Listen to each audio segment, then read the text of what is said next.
So you want to know the best places in the Chicago suburbs to raise a family. We're talking the towns with the best schools for a great education for your kids.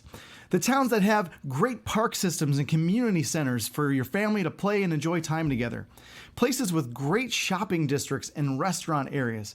And the towns that have easy access to all of the things the greater Chicagoland area has to offer. Well, I'm going to tell you my top 5 Chicago Western suburbs to raise a family right after this.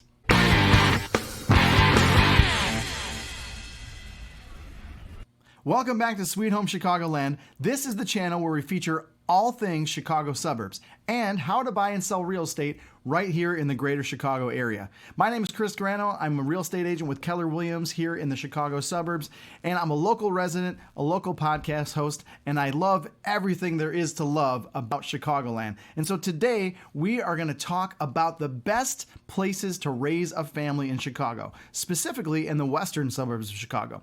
Now, when buyers call me from out of state and they say, we want to move to Chicago and we want a great place for our family, they want to know about the best schools. They want to know about the best parks. Where's a great place to go have fun? Where's a great place to go have dinner with the family? We're going to cover all that today, but before we go any further, be sure to subscribe and hit that bell icon for notifications about future videos like this one. Now, if you're new to the Chicagoland area, let me explain about how Chicago is divided up into the general regions. You've got the city of Chicago, and then you've got several suburban regions, including the south suburbs, southwest suburbs, western suburbs, northwest suburbs, and north shore suburbs. Now, these aren't super defined areas. They're kind of just locally known. But if you want to know where we're focusing on today, we're looking at the western suburbs, which follow generally the Burlington Northern San Francisco train line by Metra, and also I-55, which also kind of gets us a little bit into the southwest suburbs. So let's get right into our list. Number 5 on our list of top western suburbs to raise a family in Chicagoland is Grange Park. A few things to note about Grange Park.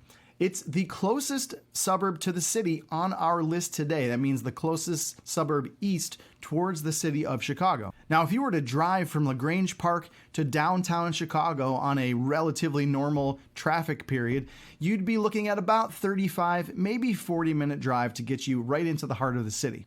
And while Grange Park is the only one on our list today that does not have its own stop on the BNSF Metra line, it does have easy access to 3 other nearby stops. So commuting to the city with the family for a fun day out or commuting for work via the train line is really easy. Now, Grange Park is one of the smaller suburbs on our list today as well, with a population of just over 13,000. It also happens to be the most affordable suburb on our list today, with a median home value of right around $400,000, with plenty of opportunities to purchase homes into the 300,000s. While home values are a little lower than the other suburbs on our list, the homes in Grange Park tend to be on the smaller side as compared to the other suburbs, so the price per square foot is relatively high at $254. Homes in Grange Park were built from the early 1900s all the way through some new builds today, but the majority of the homes in the town are from the 1940s, 50s, and 60s. Many of the homes in Grange Park are on smaller, what we call city-sized lots, which lends itself to having smaller backyards. And this is one of the reasons that the village considers itself a front porch community. And in fact, if you drive through Grange Park, you'll notice a lot of families sitting out on the front porch and kids playing in the front yards because there's a lot more room there to explore. Now, Grange Park is also the only town on our list today that doesn't have its own downtown area. However, just south of the train tracks, just south of the Grange Park border, is the neighboring village of LaGrange, which has a great downtown area for shopping and restaurants. While it's one of the smaller towns on our list, Grange Park has a lot of outdoor areas. A number of parks are inside the village, as well as forest preserves surrounding it, Salt Creek, which runs right through it, and neighboring Brookfield Zoo just steps away, a great place for the family to enjoy. Grange Park residents are very proud of the education system available to their students. There's several elementary schools, 1 junior high school, and actually 2 high schools that service the village. The majority of Grange Park is serviced by Lyons Township High School, which is located in LaGrange, and a small section to the northeast is serviced by Riverside Brookfield High School, which is actually located right next to Brookfield Zoo. So to sum up Grange Park, if you are moving to Chicagoland and you're looking for a great, friendly community with good schools, great park systems, that's somewhat close to the city and still affordable compared to the other towns on our list, Grange Park is going to be great for you and your family. Let's look at number 4 on the list of best places in the Chicago Western Suburbs to raise a family, and that is the city of Naperville. Now, I'm partial to this one because Naperville is my hometown and I love everything about it. Certainly, I could talk for hours and hours about Naperville, and we'll have to save that for future videos. Now, Naperville draws a contrast to the last village we had on our list, Grange Park, in that Naperville is the furthest west suburb on our list. In fact, if you were to drive from downtown Naperville to downtown Chicago, you'd be looking at about an hour, maybe 55 minutes, depending on traffic. The good news for commuters or anybody wanting to explore the city is that Naperville does have a stop on the Burlington Northern line of Metro, and so it's going to take about 40 minutes on the express train in the morning to reach downtown. Now, Naperville is different in that it's also a much larger city than any of the other on our list today, coming in with a population of just under 150,000 people. This makes Naperville unique in that it actually is number 4 on our list of best suburbs to raise a family in the Western Suburbs. However, Niche.com calls Naperville the best city in America to raise a family. Now, they're looking at cities that have populations over 100,000 people. Now, when it comes to education, because of its size, Naperville has actually 2 different school districts, District 203 and 204. And while the majority of the students in those school districts come from Naperville, they also service neighboring communities such as Lisle, Bolingbrook, and Aurora. And in these 2 school districts, there are over 30 elementary schools, over 10 junior high schools, and 5 high schools. And while every Naperville resident will tell you that they have their own preference of what they think is the best school, you'll find that the majority of the schools in the area are extremely highly rated.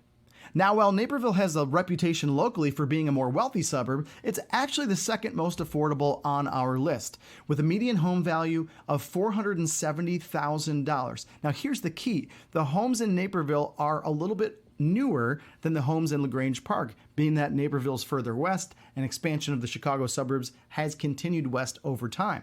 So the average home in Naperville is going to be a little bit bigger, resulting in an average price per square foot of just over $200. This actually makes Naperville the best bang for your buck of any of the suburbs on this list.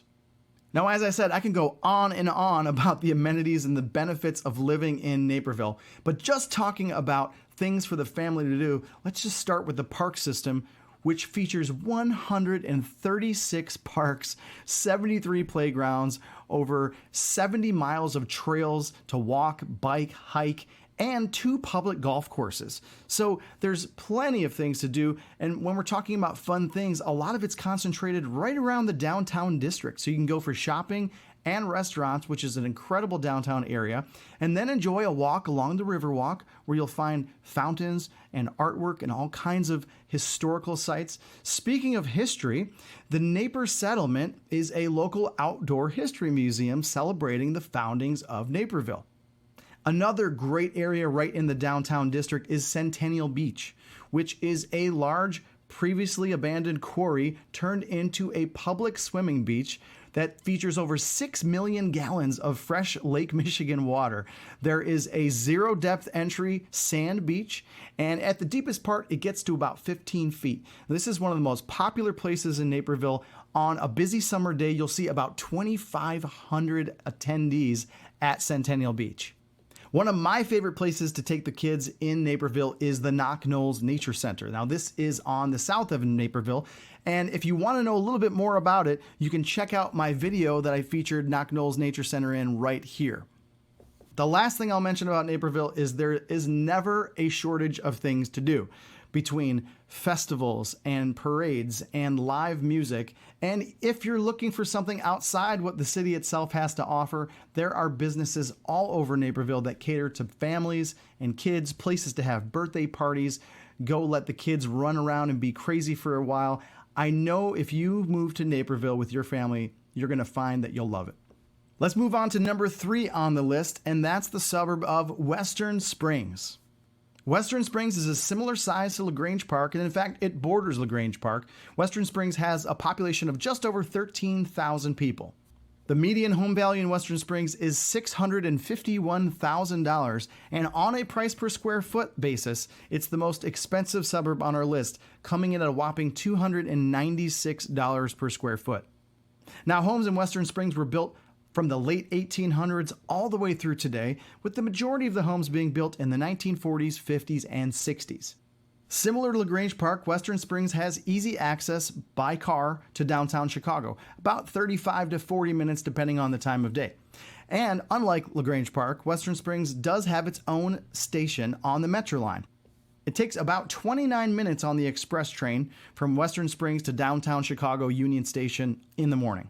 Now, just like the other towns on our list, Western Springs features a great local education system with several elementary schools, junior high schools, and the main high school for the town, which is Lyons Township High School, located in nearby LaGrange. Now, downtown Western Springs is one of my favorites in the Western Suburbs. It's a charming downtown area.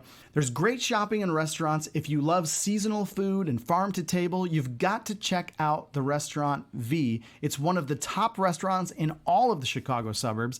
And if you've got a sweet tooth, make sure you plan a morning at Kirschbaum's Bakery, known as the sweetest bakery in Illinois and famous for their coffee cakes. They've been around since the 1950s, and it's an experience you don't want to miss. Now, when it comes to parks, there's no shortage of parks inside of Western Springs and nearby. Spring Rock Park is a great park to enjoy right within the town limits. And if you're looking for something a bit more adventurous, head up to the Bemis Woods Forest Preserve, where you'll find Go Ape Adventure Park for zip lining, climbing through the trees, all kinds of fun activities for the family. Now, if you're looking for that perfect marriage of small town feel and close to the city, Western Springs might be the best town for you. All right, on to number 2 on the list, and that is the town of Hinsdale. Hinsdale has a population of just over 17,000, and it's located one stop west on the Metro Rail from Western Springs. Now, if you're driving downtown, it's going to take you about 35, maybe 40 minutes, and on the train, just about a 30-minute train ride. Now, Hinsdale has the honor and distinction of being the most expensive on our list today when it comes to median home value.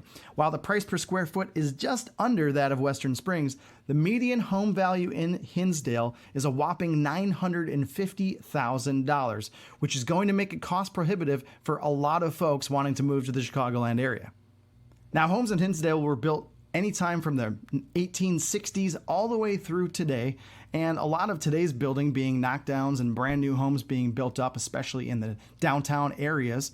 But the majority of the homes in town were built in the 1950s and the 1960s. Hinsdale has a great park system, highlighted by KLM Park, which also features the Lodge, a great historical building that's used for weddings and all kinds of fun events. And then there's Burlington Park, which features uniquely Thursdays in the summertime, a great local music festival and gathering spot for food vendors of all kinds. It's a great time for the whole family. Now, many of the suburbs on our list feature homes and buildings on the National Register of Historic Places, and Hinsdale is no different. There are a number of buildings in Hinsdale on the register, and one of the most famous buildings in Hinsdale, visible right from the downtown train station, is the Memorial Building, and that's home to the library and Village Hall. Now, another great historic building in town is the 80-year-old Community House. Now, this recreation center is not run by the Village of Hinsdale. It's actually run as a not-for-profit organization dedicated to recreation, fitness, fine arts, as well as family and individual therapy. So what about education? Well, just like the other towns on our list, Hinsdale has great schools. And the main high school that takes care of Hinsdale is Hinsdale Central High School. Not to be confused with Hinsdale South High School, which services the communities to the south.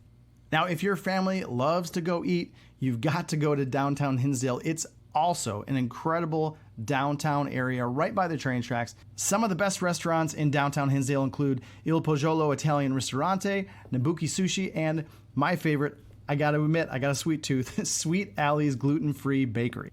If you want a tight-knit community with all kinds of amenities for the family to enjoy, and you've got a little bit more money in your budget, Hinsdale is your best bet.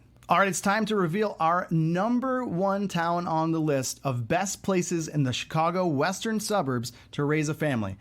Ready for it? Clarendon Hills. Now, Clarendon Hills is the smallest suburb on our list today with only 8,800 residents. And in fact, the entire village is only 1.8 square miles. Clarendon Hills is located on the next west metro stop from Hinsdale. That puts about a 40-minute train ride from downtown Chicago's Union Station. If you're going to go by car, you're looking closer to the 45, 50, maybe 55-minute mark, depending on traffic. Now, the median home value in Clarendon Hills is $510,000, but with homes being a little bit bigger than a place like Grange Park, it's actually comparable in terms of price per square foot at $254. Homes in Clarendon Hills were built as early as the early 1900s, but the majority of them were built in the 50s and 60s. Clarendon Hills has great education, and being the smallest suburb on the list, it doesn't have its own high school. It actually feeds into Hinsdale Central High School, which is a great local high school. It does have its own middle school, Clarendon Hills Middle School, which is a National Blue Ribbon Award-winning school. Now, being that Clarendon Hills is so small, it doesn't contain a ton of parks, but there are plenty of things to do both inside the village and in the surrounding communities. And similar to some of the other cities and towns on our list, Clarendon Hills has a great little downtown area, again, right on the Burlington Northern train tracks. The downtown area features shopping and great restaurants like Brahma La Pizza, the Village Gourmet Cafe, and if you're looking for some ice cream, the Daily Scoop. Now, if you're looking for a close-knit community where everybody knows your name, and you want easy access to all of the features of Chicagoland, you can't go wrong with any of the towns on our list, but Clarendon Hills is number one, so congratulations to you, Clarendon Hills. Hey, if you have any feedback for me, if you disagree with any of the towns on this, or you said, hey, why did you skip my town? Hey, don't get mad at me. I'm just reading the rankings from niche.com. But if you would love to see a video about your town or about another area in Chicagoland or another topic, hit me up in the comments. I can't wait to hear from you, and I'll see you on the next video.